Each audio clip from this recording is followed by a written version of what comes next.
Okay, so we are on the first slide. I know it's not a typical picture that photographers click. We always have a DSLR or something in our hand, and there's a mirror selfie that we usually click.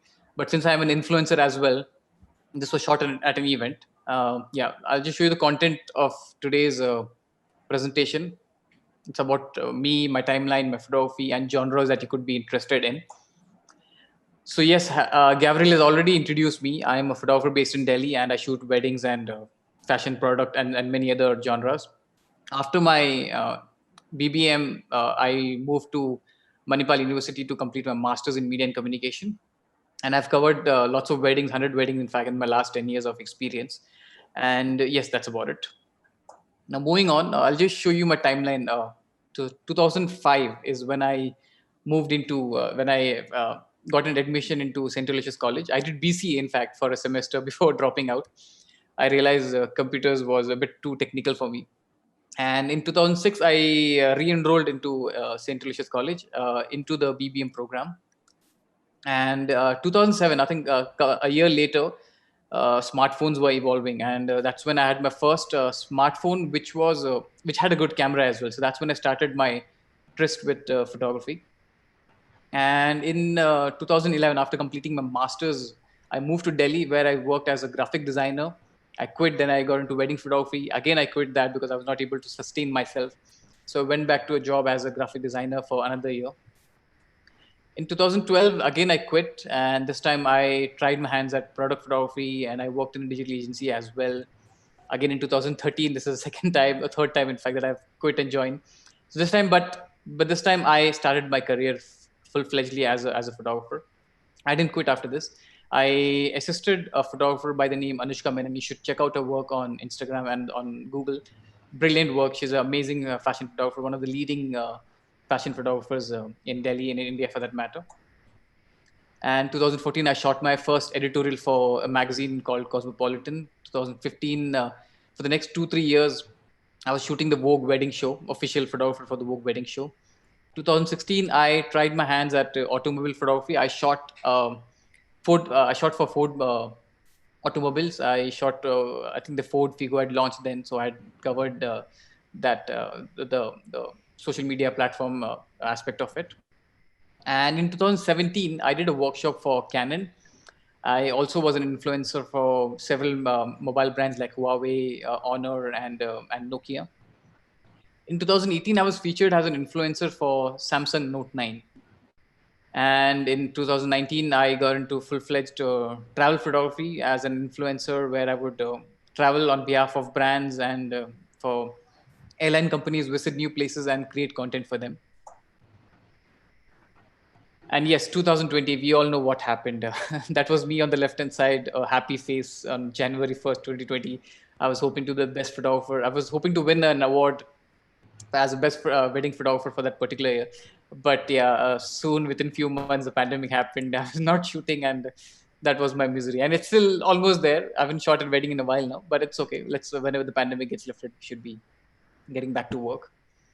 Now, these are the various genres of photography. I'm sure most of you must have already heard of it if you're interested in photography. There's wedding, fashion, product, automobile, event, jewelry, portrait, fine art, architecture, travel, advertising photography. That's something that could be of your interest. Lifestyle editorial, photojournalism, wildlife photography, sports, aerial photography, stock photography is something new. You just create content and upload it on the website. And food photography, as always. I've pretty much tried every genre that's mentioned over here, except for maybe wildlife photography. That's something that I haven't tried because it requires a lot of patience and heavy equipments, heavy camera equipments to go with. Okay, now again talking of career in wedding photography and in photography in general. Yeah, so if you're looking to get into wedding photography, if you're working for a studio, you can expect anything between 7,000 to 2 lakhs a day. And if you wish to work on your own, then obviously you are your boss. You can set whatever price you want. But again, to begin with, you could charge 15 20,000 a day, going up to 50,000 or a lakh. Now, talking about fashion photography, again, it's very similar to wedding photography in terms of the fees that you get, the salary that you can derive out of it, 10,000 to 2 lakhs a day, or a month if you're on a salaried basis, and 15,000 to 50,000 up to a lakh or more, in fact, depending on the experience that you have in this particular genre.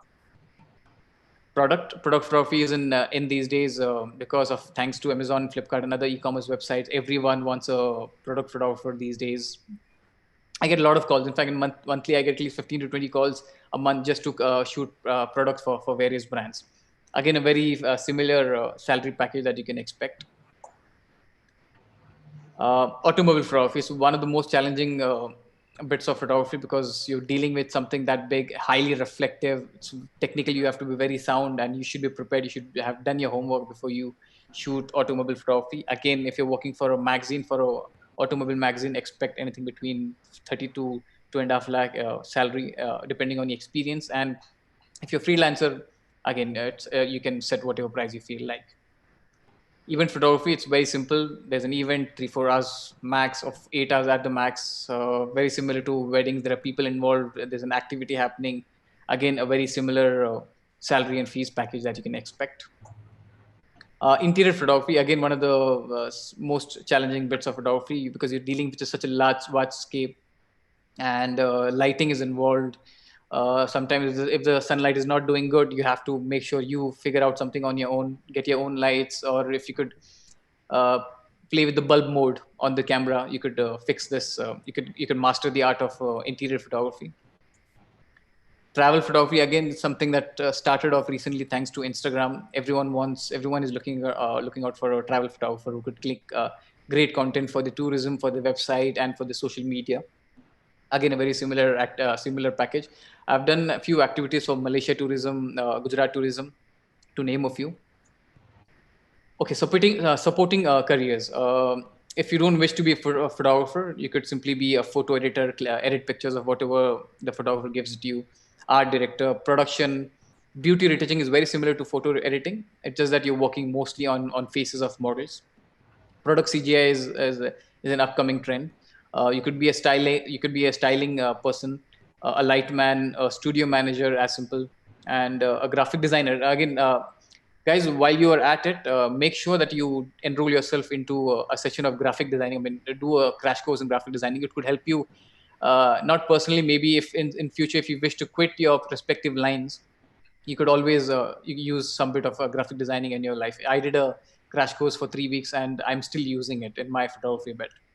You could be a film and a video editor as well, a makeup artist, and a camera operator. Now, coming to some of the best websites to learn photography from. These are some of the websites that even I've used. There's Skillshare, it's a paid subscription. Udemy, Flern, Coursera, Fstoppers, then there's Creative Live, proedu.com. Most of these are paid subscriptions. So you have to pay a monthly or an annual fees, and you could learn from all the data that they have on their website. Pixel Village is another amazing platform started by an Indian photographer. You could even refer to that, or you could simply just go head over to YouTube.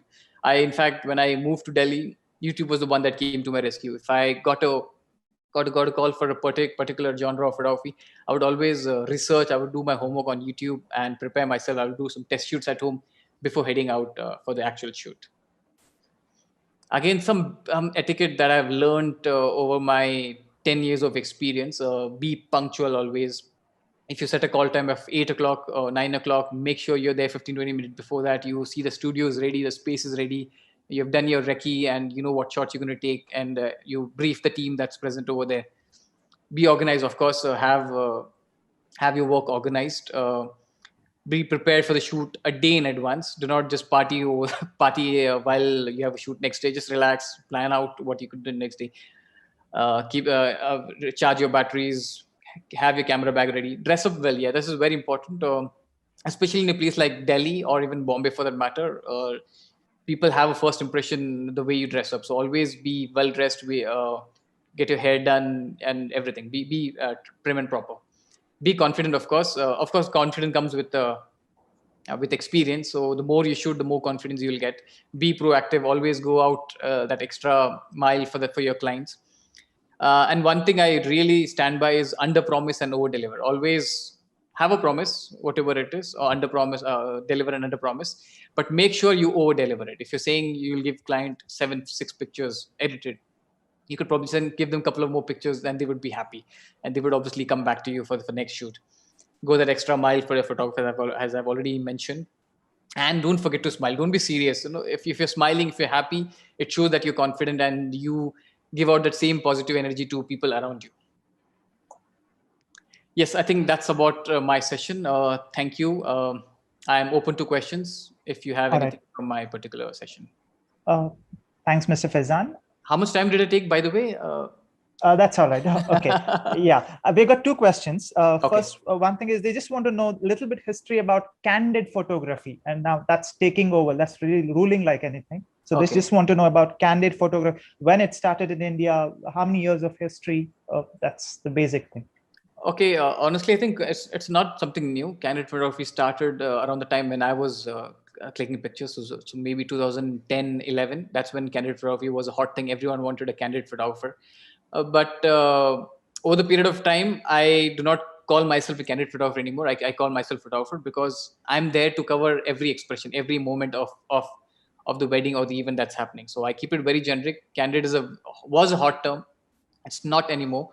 And I'm sure most of you even know the process. It's mostly getting clicking pictures of people in their happiest mode, but there's nothing like that. There are even sad moments. There are all kinds of moments that happens across. You have to be versatile and stick to calling yourself a photographer first than calling yourself a candid photographer. Yeah, the last question is this, I'm sure this is out of their experience of attending the weddings and such events. They say there was one time where there were hardly one or two photographers to cover the event, but today is an era where sometimes more than the people on stage there will be photographers, 8 to 10 photographers. So what's the idea behind it, and how is it worth to get 8 to 10 photographers? Okay, I would say this is a slight fault on the part of the clients. What usually happens is clients, the bride side and the groom side, they call their respective photographers. So there are two photographers from the groom side and two photographers from the bride side, and of course the videographers and their assistants. They basically storm the entire stage. The audience barely get to see what's happening on the stage. So I usually, when I sign up a client, I usually tell them, listen, it will be just my team, and there will be just a photographer, a traditional photographer, and a videographer on stage and lights around. That's it. Nobody's blocking your view. You get to enjoy your event. We are there just to cover your moment, candid or be traditional.